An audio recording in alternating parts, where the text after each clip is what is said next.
Setiap tahun anggaran ada dua laporan pertanggungjawaban. Yang pertama adalah laporan pertanggungjawaban gubernur yang diberikan ke DPRD sebelum LHP BPK keluar. Ini outputnya adalah rekomendasi. Outputnya adalah rekomendasi dari DPRD kepada eksekutif. Nah, di sini kita mengkritisi semua pelaksanaan anggaran pada tahun anggaran yang lalu. Nah, demikian juga tentang APBD 2019 itu sudah disampaikan LPJ-nya oleh gubernur pada bulan Maret April. Dan DPRD secara institusi telah menyampaikannya dalam bentuk rekomendasi untuk ditindaklanjuti. Kemudian setelah LPJ ini diberikan rekomendasi oleh DPRD, BPK mengeluarkan hasil pemeriksaan BPK untuk pelaksanaan APBD 2019. Itulah yang kemudian ditindaklanjuti dengan pertanggungjawaban pelaksanaan APBD 2019. Ini dilakukan pada bulan Juli Agustus. Nah, output daripada P2 APBD ini adalah peraturan daerah. Nah, peraturan daerah ini P2 APBD ini kalau dulu lazim dikenal dengan nama perhitungan APBD tahun lalu, kemudian dipastikan berapa silpa dan lain sebagainya. Hasil P2 APBD ini kemudian dituangkan dalam bentuk peraturan daerah yang kemudian Perda ini menjadi jembatan penghubung antara APBD 2020 menuju ke APBD perubahan 2020. Nah, setelah melewati fase perhitungan ini. Nah, jadi dengan kata lain, kalau dilakukan penolakan pada saat pembahasan P2 APBD, maka ini sama artinya dengan menghambat pembahasan perubahan APBD. Karena ini adalah jembatan penghubung. Nah, sementara hasil terhadap APBD 2019 telah keluar hasil dari BPK yang menyatakan wajar tanpa pengecualian. Posisi daripada hasil audit dari BPK ini sudah disampaikan kepada kita. Ada banyak catatan-catatan yang diberikan dan sekaligus juga tempo waktu pengembaliannya. Lewat daripada waktu tersebut secara hukum itu menjadi urusan hukum yang akan ditangani oleh lembaga penegak hukum lainnya. Tapi dalam konteks pertanggungjawaban itu sudah kita lakukan pada waktu pembahasan LPJ pada bulan Maret April itu. Dan di situ PD Perjuangan secara kritis menyampaikan semua hasil pengawasan kita dalam pelaksanaan anggaran tahun 2019 dan perlu perbaikan-perbaikan ke depan. Nah, itulah makna yang mau kita peroleh dari setiap momen.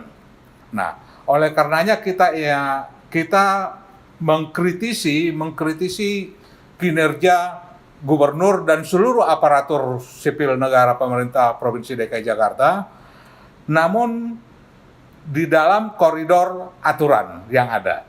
Jadi kita membahas sesuatu pada waktunya.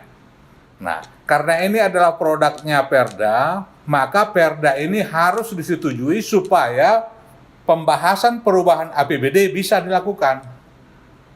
Itu saya pikir yang perlu disampaikan. Jadi kita hanya mencoba menempatkan semua perdebatan, semua reaksi di waktu yang tepat.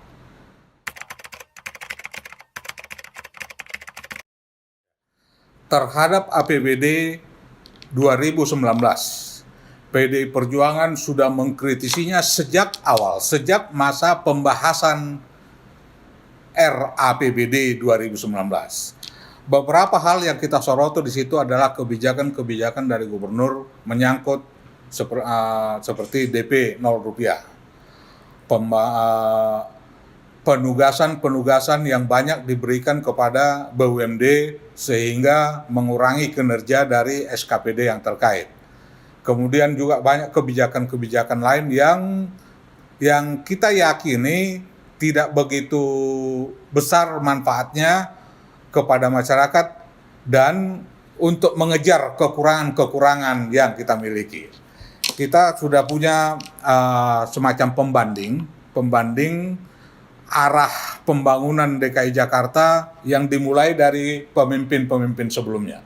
Kita sudah punya arah. Bagaimana arah yang utama itu antara lain bagaimana mengentaskan masalah perumahan, mengentaskan masalah lingkungan hidup, masalah banjir, masalah lalu lintas, dan lain sebagainya.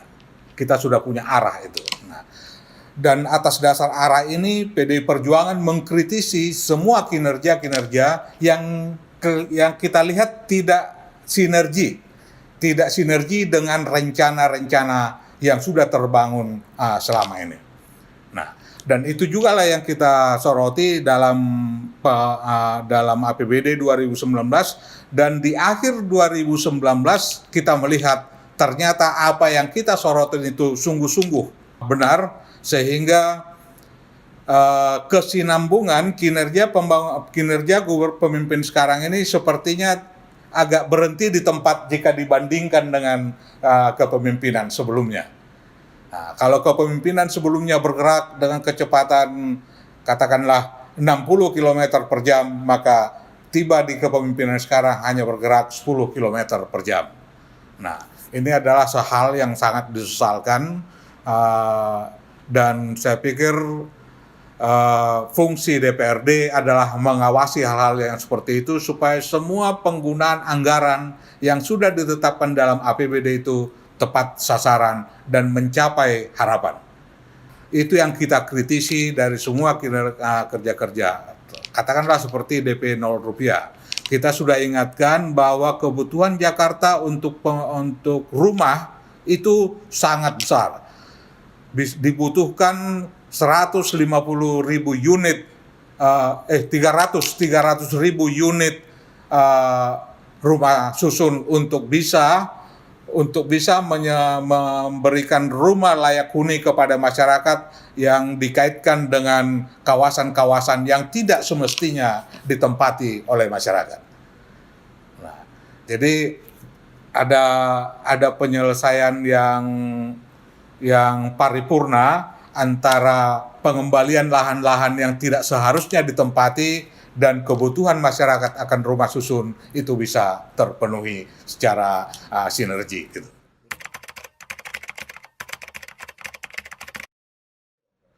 Oh, dari segi momentum itu tidak, bukan di situ momennya, sebab seperti yang tadi saya sampaikan, output daripada P2 APBD itu adalah Perda yang akan menjadi jembatan penghubung ke perubahan APBD 2020.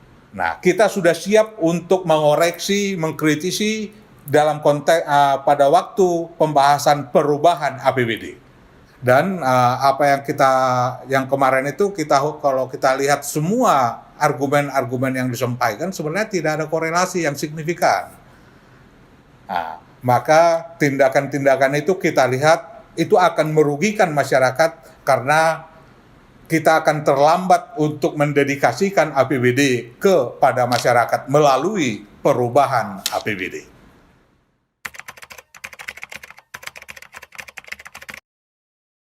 Ya, PDI Perjuangan pasti akan objektif.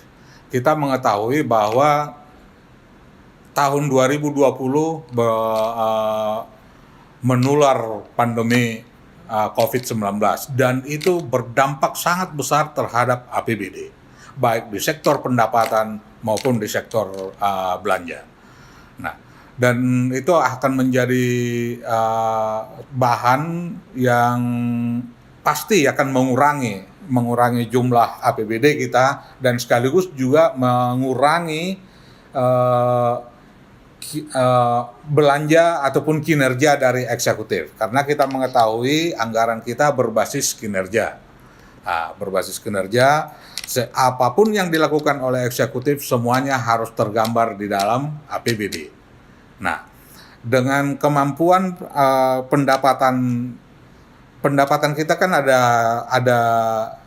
katakanlah pendapatan asli daerah PAD dan ada pendapatan yang bersumber dari pemerintah pusat seperti bagi hasil dan lain sebagainya. Nah, ini pendapatan PAD maupun bagi hasil pasti akan terkurangi, pasti akan banyak tidak tercapai. Jadi kalau di awal di penetapan APBD murni 2020 kita sekitar 87 triliun lebih, maka kita yakini di 2020 perubahan ini tidak lagi mencapai sebesar itu, kemungkinan bisa setengah atau bisa lebih kecil dari setengah APBD tersebut, bisa 40-an dan lain sebagainya. Nah, jadi kita kritis, tetapi kita juga objektif. Nah, jadi kita tidak ingin melaksanakan fungsi pengawasan kita secara ngawur, tetap pada aturan-aturan yang benar, pada koridor-koridor yang benar, pada waktu-waktu yang benar. Nah, jadi pada waktu kita bahas APBD maka kita akan kritisi sungguh-sungguh supaya semangat APBD itu betul-betul didedikasikan kepada kebutuhan masyarakat.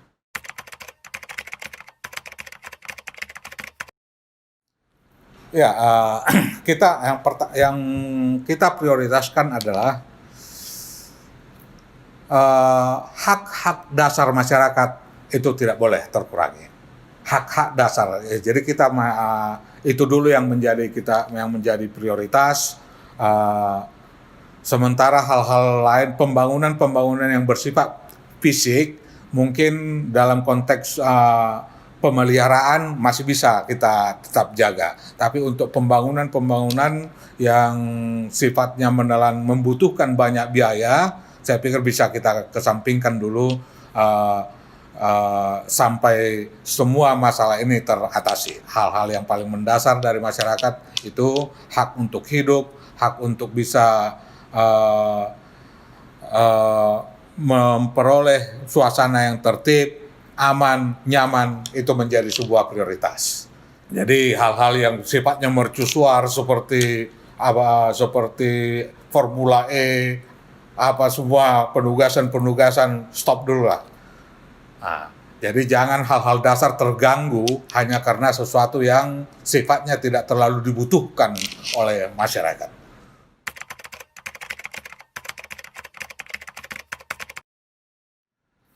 Dana cadangan daerah ini dibentuk pada tahun 1999. Dana ini dibentuk setelah mengalami multi krisis pada era reformasi, pada mulai tahun 97 sampai 99. Ada pengalaman pahit yang mendorong sehingga dibentuk dana cadangan daerah yang intinya adalah menanggulangi hal-hal yang tidak terduga sebelumnya. Sampai dengan tahun ini belum pernah sekalipun gubernur menyurati ataupun meminta kepada DPRD persetujuan untuk penggunaan dana cadangan daerah. Kita merasa bahwa pandemi COVID-19 adalah sebuah hal-hal yang force majeure, sebuah hal yang darurat. Maka kebutuhan penganggaran untuk penanggulangan ini, dana cadangan daerah menjadi sebuah solusi. Nah, tetapi semua prosedur yang disyaratkan oleh APN belum pernah dilakukan, tiba-tiba muncul permintaan untuk mencabut. Muncul permintaan untuk mencabut perda ini. Sehingga ujuk-ujuk perda ini hilang, maka dana cadangan ini otomatis masuk ke APBD. Dengan kata lain, hakikat dari pembentukan dana cadangan ini sudah tidak diperlukan lagi, sudah tidak dipentingkan lagi. Nah, dalam posisi ini PDI Perjuangan seperti yang disampaikan dalam pandangan umum fraksi, itulah kita menolak. PDI Perjuangan selalu terbuka kepada pembahasan-pembahasan. Di dalam setiap pembahasan kita bisa mendengar, bisa menerima, dan bisa mempertimbangkan hal-hal yang kita anggap objektif, maka itu bisa menjadi sebuah pertimbangan yang baik. Nah, jadi sikap kritis dari fraksi PDI Perjuangan selalu diletakkan secara objektif dan di atas aturan-aturan main yang ada.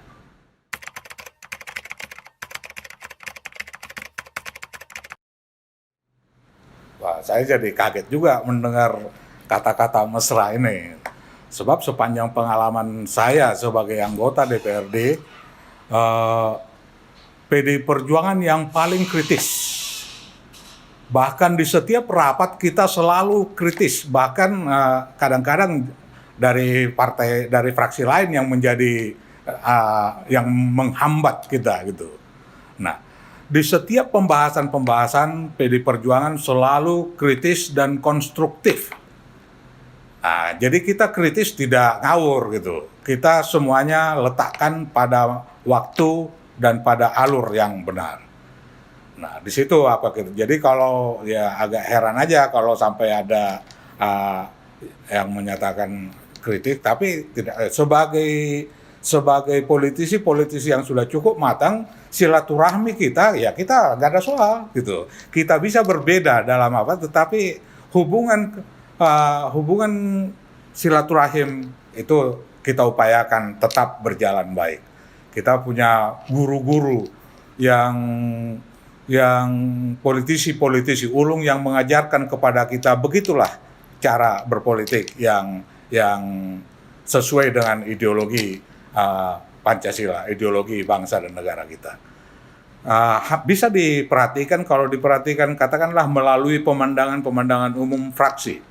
Di setiap paripurna, ya mungkin pemandangan umum PDI Perjuangan yang sangat-sangat kritis. PDI Perjuangan selalu menyuarakan kepentingan masyarakat. Jadi hampir tidak pernah PDI Perjuangan menyuarakan kepentingannya sendiri, tetapi selalu mengedepankan kepentingan masyarakat. Sebab kami meyakini pilihan masyarakat yang diberikan kepada Partai Demokrasi Indonesia kami pertanggungjawabkan lewat kinerja di DPRD yang semuanya didedikasikan untuk kesejahteraan, kemakmuran, keamanan, dan kemaslahatan masyarakat banyak. Apa yang kita sampaikan dalam P2 APBD kemarin itu adalah sebagai semacam petunjuk agar rekan-rekan jangan lari dari konteks. Jangan karena ketidakpuasan kepada eksekutif akhirnya berdampak kepada pelayanan kepada masyarakat. Itu kita tidak inginkan.